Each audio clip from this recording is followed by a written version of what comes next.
आप सभी को मेरा हार्दिक प्रणाम, नमस्कार। जय माँ आदि शक्ति।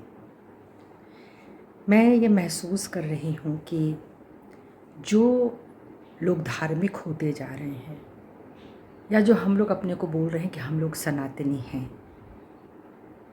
अगर सनातनी हैं यानी एक ही परमात्मा की संतान हैं, जो लोग भी धरती पर उतारे गए होंगे आखिर में हम उन्हीं की संतान बने होंगे। तो वो हमारे ऋषि मुनि और इस धरती पर उपजे हुए पैदा हुए लोग थे, जिनको हम लोग कंटिन्यू करते चले आ रहे हैं। लेकिन आज हम विभिन्न विभिन्न जातियों में बटे हुए लोग हैं। धर्म की तो बात छोड़ दीजिए, धर्म तो मान लीजिए इस देश में अगर कोई धर्म हुआ तो फिर दूसरे देश में थोड़ा और धर्म बदलेगा, क्योंकि वहाँ का वातावरण बदल गया, जीने की जो जो तरीके हैं वो बदल गए हैं और हमारे देश के अलग है। तो जो भौगोलिक वातावरण है जिससे संबंधित धर्म बनते हैं, आचार विचार व्यवहार बनता है, उसके साथ हमको अपने को जोड़ना होता है। नहीं तो अगर हम वैसा नहीं अपनाएंगे, जैसे हमारे गाँव में घरों में इतनी गर्मी जब होती थी तो लोग धोती कुर्ता पजामा कुर्ता पहन के इसलिए रहते थे ना कि उसमें से हवा आ जाए। लेडीज़ साड़ी पहनती थी, सूती साड़ी पहनती थी, सिर्फ अपने भौतिक वातावरण की वजह से। ये जो भौगोलिक वातावरण है, रुपया पैसा आया, हम जगह जगह जाने लगे और वहाँ के कल्चर्स को हमने लेना शुरू किया, या जो लोग हमारे देश में आए वो अपने कल्चर को लेकर आए। लेकिन जो जातियाँ विभक्त हुईं वो कैसे होती हैं, जबकि यह हमारे शास्त्र में है, या देवी सर्वभूतेषु जाति रूपेण संस्थिता नमस्तस्यै नमस्तस्यै नमस्तस्यै नमो नमः। माने जाति जो है वो मनुष्य के भीतर डाली गई है। मनुष्यत्व में जितने हमारे जैसे कांति रूपेण संस्थिता, माया रूपेण संस्थिता, बुद्धि रूपेण संस्थिता, जब हम इन बातों को कहते हैं वहीं पर आती है जाति रूपेण संस्थिता। यानी ए मनुष्य, तुझ में जो गुण डाले गए हैं उसमें एक जाति है जो मानव जाति, जो सर्वश्रेष्ठ है। उस जाति को पकड़ के रखना। लेकिन हम तो बन गए, पहले तो हम तमाम धर्मों में बट गए, उसके बाद हमारा जाति का वर्गीकरण हो गया। और आज से नहीं, हम लोग कहने को ऋषि संतान हैं, लेकिन हमारे अंदर धीरे धीरे, पहले तो ऋषि संतानों में भी था कि जो लोग ऋषि कुल में आते थे वो विभिन्न विभिन्न जगहों के लोग होते थे, राजपूत भी होते थे, ब्राह्मण भी होते थे, कुछ भी हो सकते थे। लेकिन अब तो यह परंपरा ऐसे मिट रही है कि हम अपने में खुश हैं कि मैं ब्राह्मण हूँ, राजपूत अपने में खुश है, शूद्र अपने में खुश है, वैश्य अपने में प्रसन्न है, और सभी अपने को श्रेष्ठ समझ रहे हैं। सबसे बड़ी चीज़ है कि आप ऐसे समझें कि एक सोना धातु है, तो धातु का गुण सोने का कब बदलता है? उसको पीट दो, गला दो, उसको कुंदन बना दो, उसको कुछ भी कर दो, उसका गुण धर्म बदलता ही नहीं है। वह चमकता है तो चमकता ही रह जाता है, उसके ऊपर किसी भी प्रकार का कोई भी अवगुण नहीं आ पाता है। वैसे मनुष्य है, वो चाहे किसी भी जाति में बटे, धर्म में बढ़ जाए, देश में बढ़ जाए, कहीं भी चला जाए, लेकिन उसका मनुष्यत्व कभी भी नहीं बढ़ सकता। और अगर आप धार्मिक हैं, अगर आप वास्तव में आपने धर्म को समझा है, परमात्मा को समझा है, तो आपने आत्मा को जरूर जाना होगा। और जब आपने आत्मा को जान लिया होगा तो फिर आपकी सारी घृणा मिट गई होगी, फिर कोई आपका जाति भेद भीतर रहा ही नहीं होगा।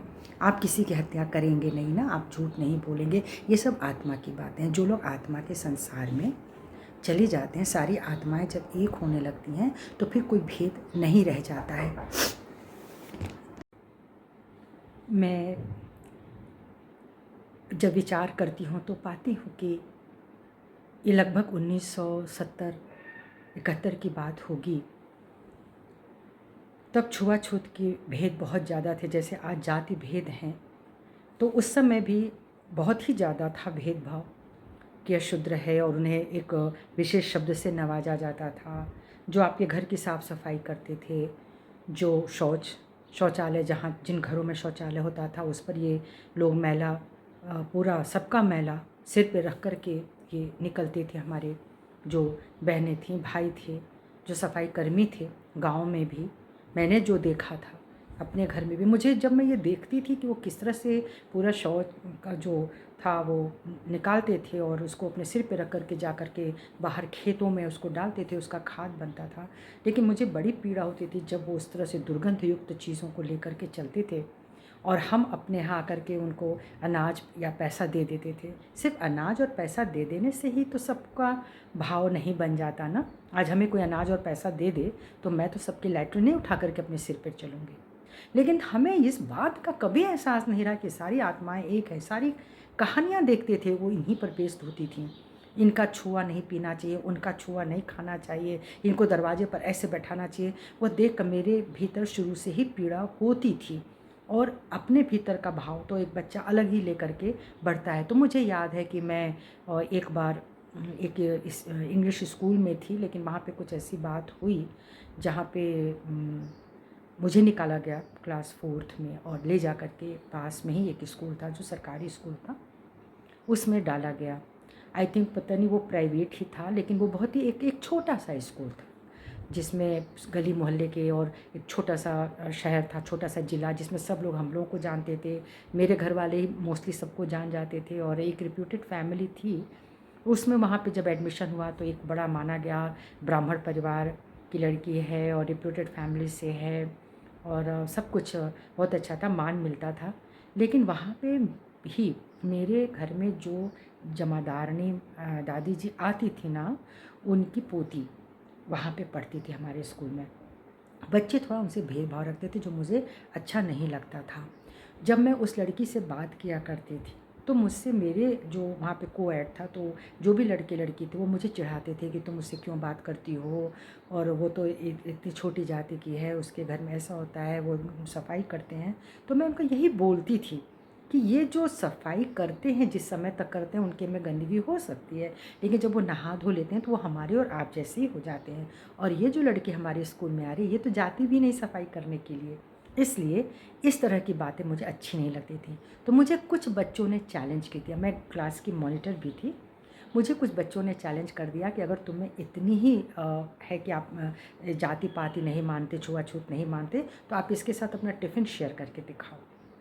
मुझे वो बात लग गई और मैंने बिना कोई किसी की परवाह के मैं एक दिन उसके साथ बैठी, और उसके में रोटी था, अचार था, और मेरे पास पराठा सब्जी कुछ कुछ ऐसी चीज़ें थी। तो हमने उसके साथ बैठ के जब इंटरवल हुआ, रिसेस हुआ, तो हम लोग उसके साथ बैठ के कर रहे थे। तो सारे लोग आकर के दूर दूर से बच्चे, क्लास 1st से 5th तक था, तो सारे बच्चे आकर के मोस्टली देखने लगे थे। उसके बाद मुझे एक दिन नेक्स्ट डे ही मुझे बुलाया गया। मेरी क्लास टीचर मेरे पास आई, बोली कि धीरे से बोली कि तुमने क्या किया, तुम्हें ऐसा नहीं करना चाहिए था, तुम्हें पता है तुम्हारे घर वालों को पता चल जाएगा तो क्या होगा। चलो तुमको हम लोग बड़ी बहन जी बोलते थे जो प्रिंसिपल थी, चलो तुमको बड़ी बहन जी बुला रही हैं। मैं गई, वो एक इतनी बढ़िया लेडी थी, उनका खुद का वो, हाँ शायद वो उनका खुद का भी स्कूल था, और बहुत ही बढ़िया।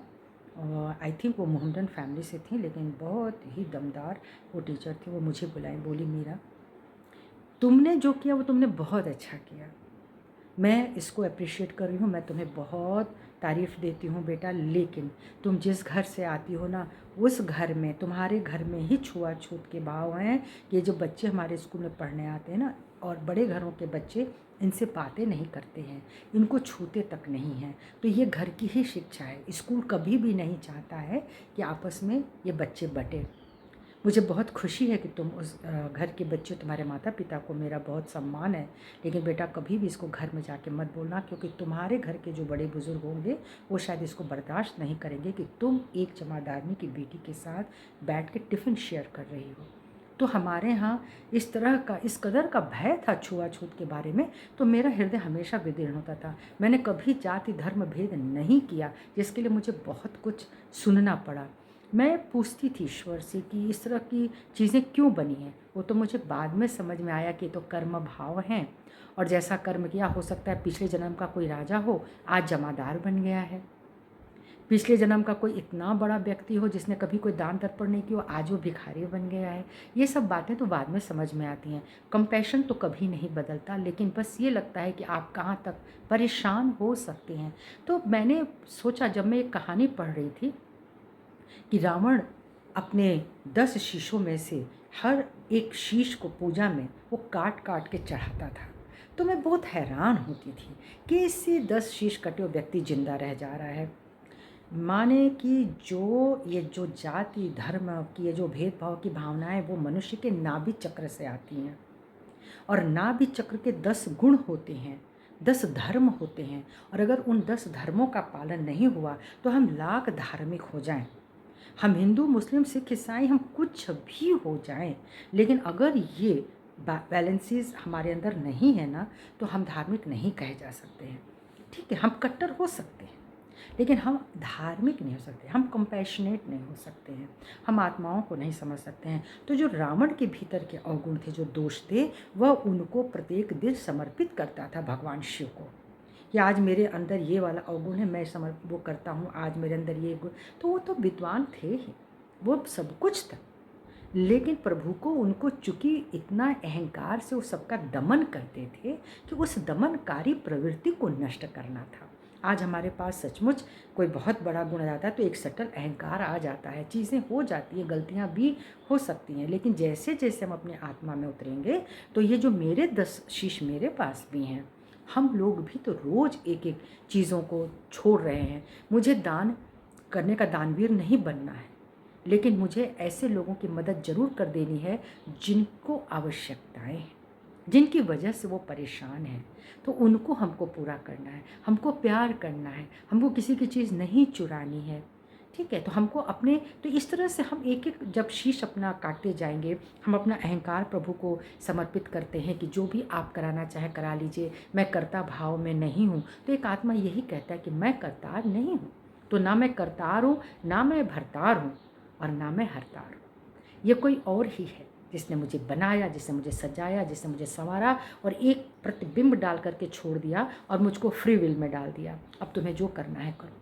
तो जो पहले के कुछ ज्ञान होंगे, जो परंपराएं आई होंगी, जो चीज़ें अपने भीतर डाली होंगी, हम उनको या तो उभार लें या हम उनको नष्ट कर दें। तो रावण जो है वो हमेशा जो शीश काटा भी तो कहाँ उसका अहंकार गया।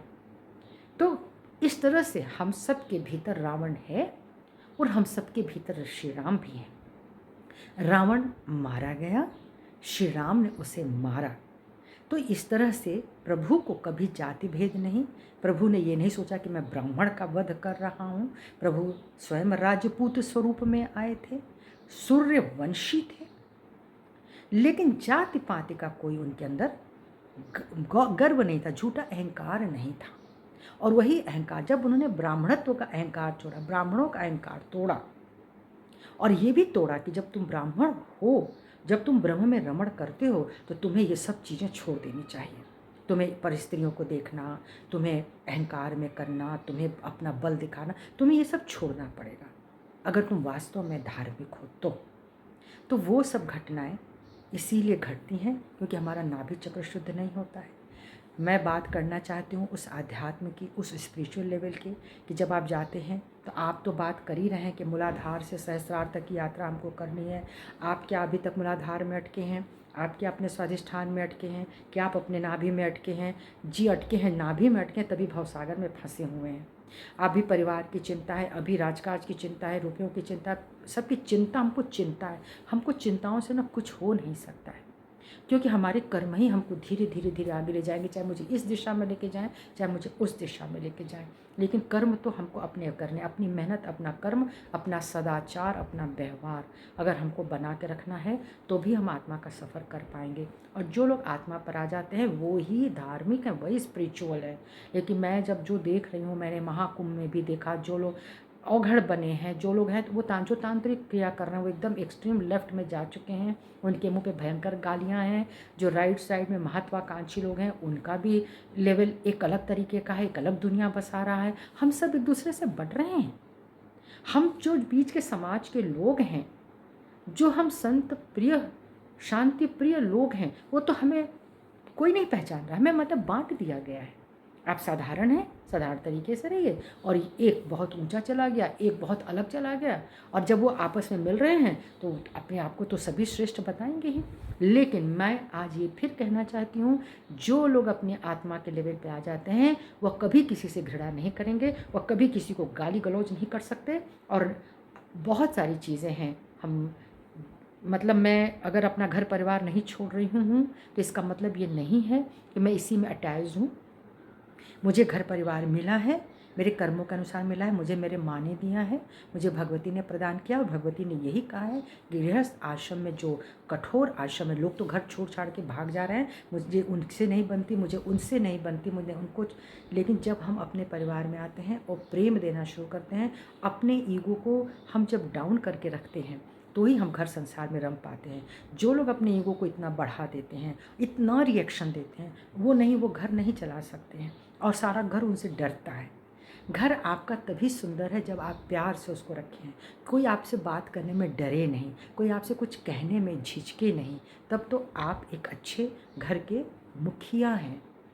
आप एक घर की जो स्त्री हैं, जो जोड़ के रखती हैं। इसलिए नहीं कि मैं लात खाती रहूं, मैं जूते खाती रहूं, मैं इनकी सुनती रहूं, मैं बहू रूप में ऐसी तो मैं बेटी रूप में ऐसे नहीं होता है। इस तरह से घर नहीं चलता है। अगर कोई सोचता है कि झुक करके जूते खा करके कोई स्त्री घर चला लेती है, तो वो स्त्री घर नहीं चला सकती है। उसको आपको निर्बंध करना पड़ेगा, उसको उतना बंधन, उसको उतनी वर्जनाएं नहीं देनी है। मैं ये भी कहना चाहती हूँ कि आप एक महिला दिवस बना देते हैं और देखा देखी, और जहाँ पे यत्र नार्यस्तु पुत्र नमन्ते तत्र देवता का मंत्र ही लिया जाता है, वहाँ पे आप क्या महिला दिवस बना रहे हैं। रोज़ ही घर में उस महिला का सम्मान होना चाहिए। पहले के लोग अपने बेटियों को पढ़ाते थे, गुरुकुल भेजते थे, सब कुछ तो वो देखते थे, उनकी नज़र रहती थी, लेकिन वो अपनी बेटियों को बांध कर नहीं रखते थे। अगर वो बांध कर रखते तो कोई भी स्त्री लड़ाई में नहीं जा पाती। माँ कैकेयी जो हैं, उन्होंने राजा दशरथ की जान बचाई थी और उनको वर दिया गया था, वही वर कैकेयी ने मांगा था। उसके भी पीछे बहुत बड़े लॉजिक, बहुत बड़ी चीज़ें हैं। वो महामाया का खेल था। इसलिए हम लोग अपनी अपनी बुद्धियों से आंकते हैं कि कैकेयी बुरी थी तो ऐसा था। वो एक खेल था जिसको भगवान को खेलना था, और वैसी मति या वैसी गति वो प्रदान कर देते हैं। तो कहने का अर्थ है कि अपने नाभि धर्म को अगर हमने सुरक्षित नहीं रखा, तो हमारी 10 दिशाएं बेकार हो जाने वाली हैं, और हम लाख तांत्रिक हों, मांत्रिक हों, यांत्रिक हम कुछ भी कर लें, लेकिन हमारी कोई गति नहीं बन सकती है। तो हमें अपना अंत जरूर सोचना चाहिए कि हम लोग जो भी कर रहे हैं, कितने बार सुन रही हूँ, वो वहाँ वशीकरण करा रहे हैं, वो वहाँ मंत्र मार रहे हैं, वो वहाँ उसको अपने वश में रखना चाहते हैं। मत करिए, मत करिए, इससे आपका अंत बिगड़ रहा है। ये जितने आंधी तूफान और सारी चीज़ें चल रही हैं, ये आखिर ये अपने आप थोड़ी ना हो रहा है, मनुष्यों के ही कारण हो रहा है। पशु पक्षियों की वजह से नहीं हो रहा है, वनस्पतियों की वजह से नहीं हो रहा है। तो क्यों नहीं हम संभल रहे, क्यों नहीं हम सब कुछ छोड़ें। पहले ये व्रत उपवास करके भी हम अपने नाभि को सता रहे हैं। जी हम तो एक ही वक्त खाते हैं, हम तो इतने ही समय तक खाते हैं, हम तो ऐसे ही करते हैं, हम तो वैसे करते हैं, तो भी मिल क्या रहा है। आप क्या प्रदान कर रहे हैं दूसरों को, और स्वयं को भी आप क्या प्राप्त कर ले रहे हैं। कौन सा कमांड आपके ऊपर है। आप सेल्फ कमांड में आइए पहले, तो अपने नाभि चक्र से ऊपर हो, नाभि को खूब समझे, शुद्ध करें, और शुद्ध करने के बाद ही यह जात, यह धर्म, ये जो गंदगी फैल गई है, वो बिल्कुल दूर होगी। और बिना प्रेम के कोई मानव समाज बन नहीं सकता है। आप अलग हो जाएं, आप सब तोड़ दें, आप हथियार उठा लें, आप मार दें, लेकिन प्रेम शक्ति से ही यह संसार चलता आया है, क्योंकि प्रभु हमसे प्रेम करते हैं, माँ हमसे प्रेम करती है। जय श्री माता।